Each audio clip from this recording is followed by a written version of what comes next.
ఇంతకు తంబాలపల్లి నియోజకవర్గానికి ఎవరు ఇన్ఛార్జ్ గా ఉండబోతున్నారు, వారి మనసులో ఏముందని మాట్లాడదాం. కూడా ఇప్పుడు ఎవరు ఏం చేయలే.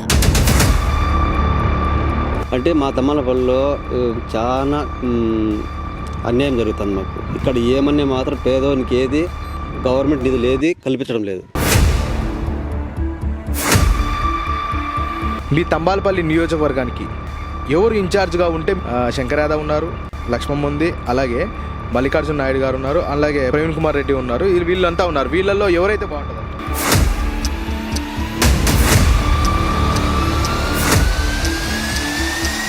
ఉండే మాట అదే నేను చెప్పేది. ఏమని రాసుకోండి సార్, ఉండేది అదే నేను చెప్తాను. ఇది ప్రస్తుతానికైతే ఎవరు లేరుని ఉన్నారు. ఎవరైనా కొత్తగా ఎవరైనా ఉంటే ఏమన్నా పెట్టగలకి వస్తే మేలే.